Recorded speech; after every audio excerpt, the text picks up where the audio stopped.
Welcome back to this build project. For those of you who are new, this is a Peugeot 206 body shell mounted on the floor pan of a Subaru Impreza. The engine bay is factory Subaru. The EJ20 engine fits in just about. The radiator is mounted in the boot, hence the custom GRP aero. At the moment I'm just working on the wiring circuit for the car.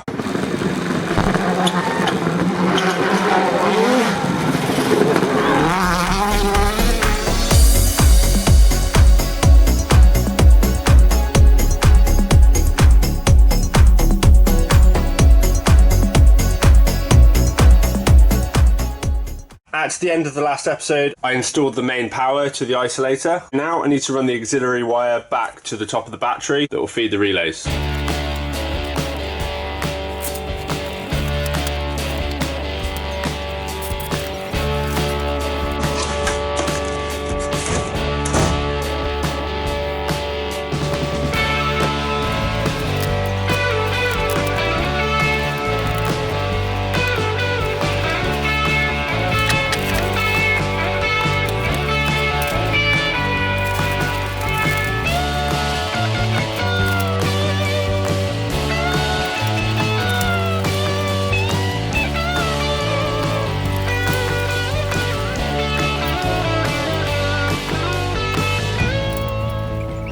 Now that I have the correct ring terminals, I can send some power to the fuel pump.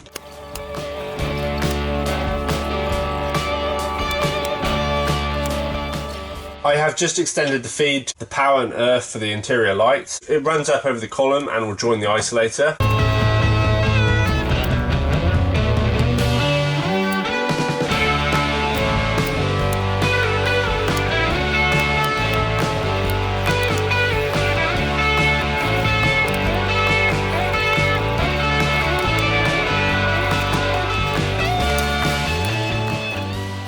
Next, I need to extend the cable to the starter motor. I need to double the length approximately, so I should be able to get away with the same gauge wire.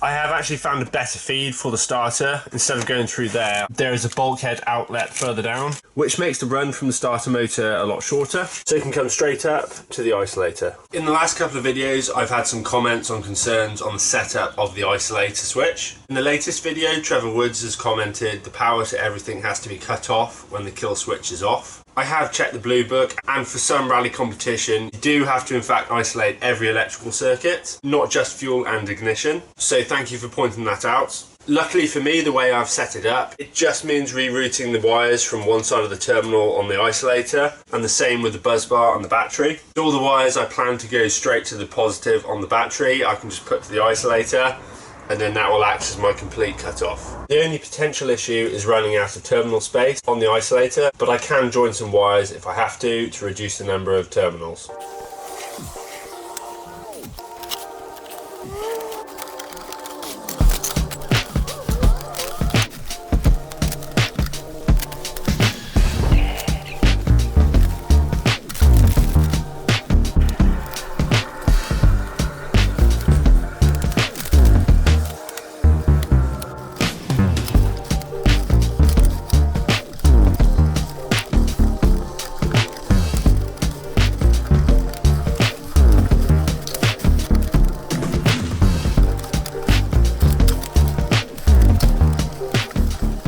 I'm fairly sure those are all the power supplies to the front of the car. The rest of the power can go to the buzz bar at the back of the car. Next, I need to make a harness for the LED lights on the center console buttons. There are 12 buttons, so I need to make a 12 branch harness for all of the earths for the LED lights.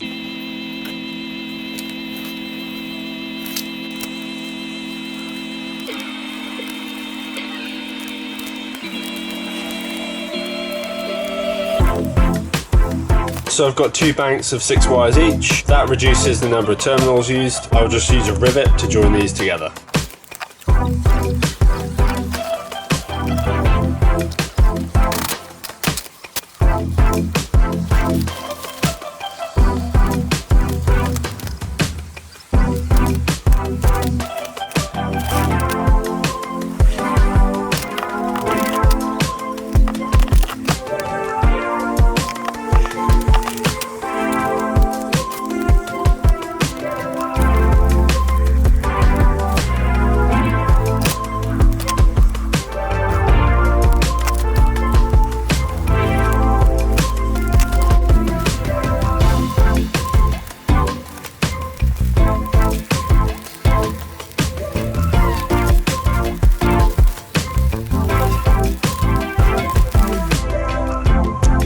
like to have a good structure of wires. It's pretty secure in this shape. I have made a chain of power supply to the switches that are going through the relays.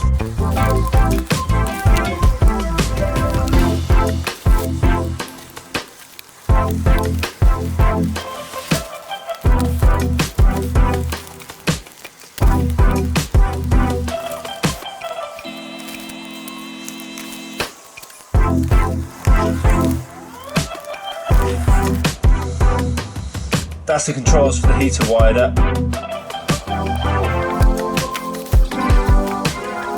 So that's the switches all wired up.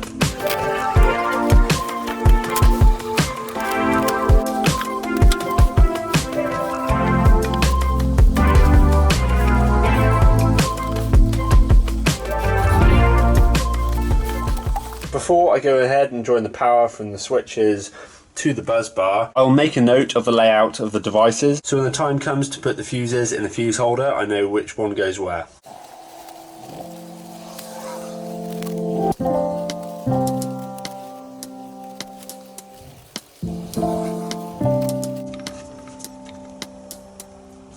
Now that I have all of the wires hooked up to the buzz bar, I need to do the earth wires from the battery to the chassis, and also the wires that come from the loom to the same point.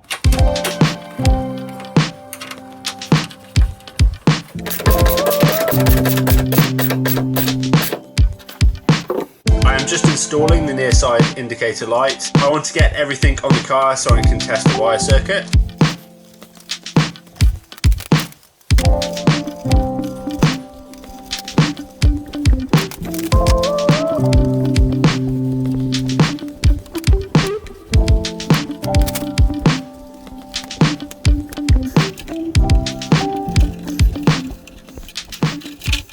Just for now, I'm going to loosely fit the horn to the front of the car. The bracket on the back of the horn is really flimsy, so I'm going to make something slightly better long term.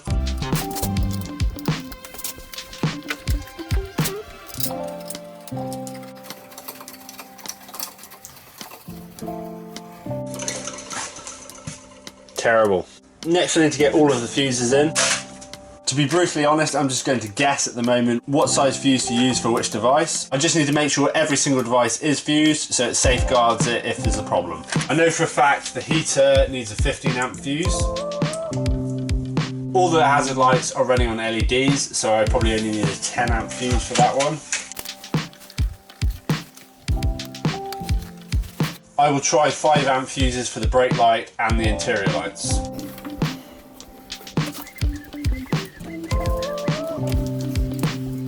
I'm just making sure that I don't have any fuses in the devices that I can't test at the moment. Things like the fuel pump and the water pump. Without any liquids in, I could cause damage to the seals or overheat them. Also the rad fan and the spotlights that aren't wired up yet, I'm going to leave for now. I believe I have all the fuses in that I need. I'm just going to make sure the kill switch is currently off. Make sure that the buttons aren't on. I have the earth hooked up to the battery.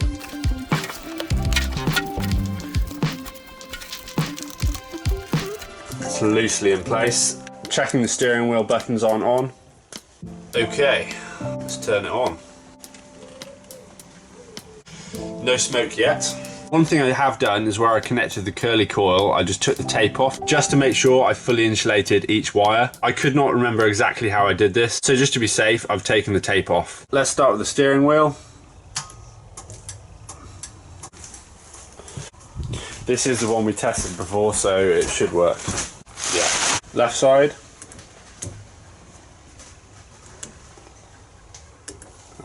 Nothing on the left side.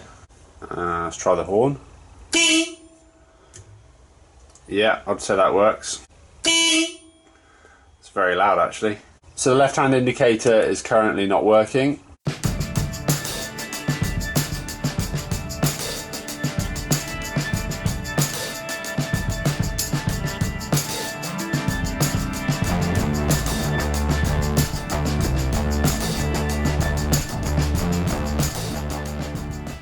I could have some kind of ground issue on the near side, as currently the indicators and the headlight isn't working. Yeah, complete schoolboy error. The earth I put in for the window wiper goes straight to the front and earths the headlight, but it's not joined to the main earth that goes back down to the chassis.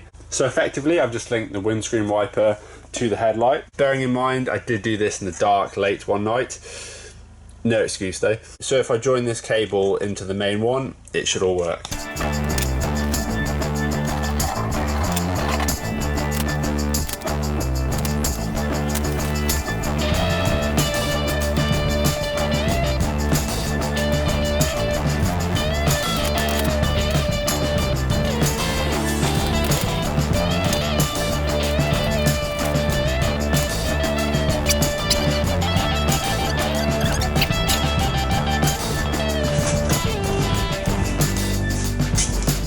Try again.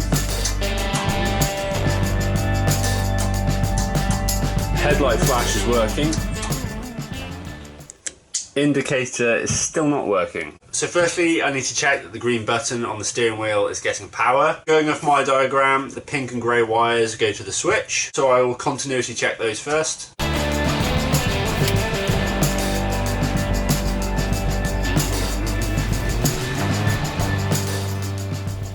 The connection was actually really loose on the switch, so I'm just going to check it's not that initially.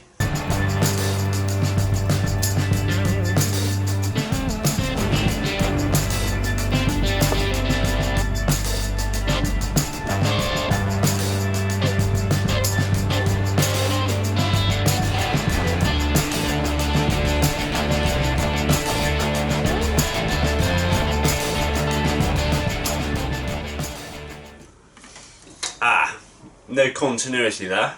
I will find the fault with this pink wire and then check back in. That was a quick fault find, bad soldering on my part. So to solder this back on, I've had to use a clamp, a piece of wood, some tape so I can hold it in place.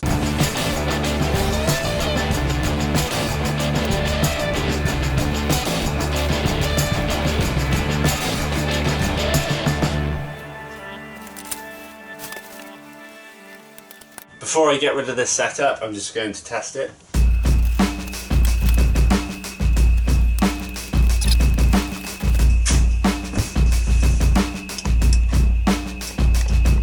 Excellent.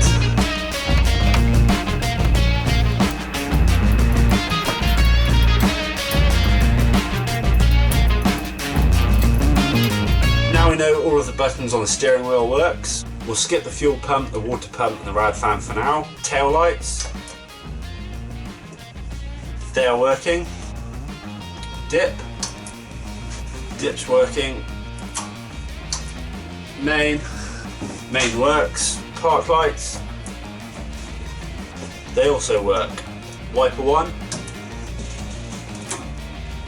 And it sounds like I've just caught something. However, the LED does not work for some reason. Wiper 2.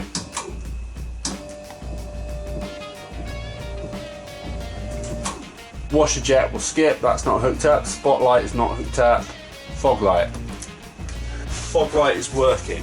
So apart from the things we haven't tested, the only thing we know isn't working on this control panel is the Wiper 1 LED. We tested the heater fan before, but we'll just double check it works.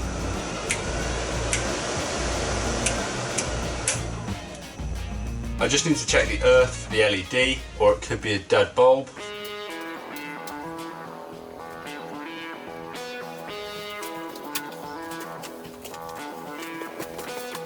Thank you for watching that episode. Like, comment, subscribe, and I will see you very soon.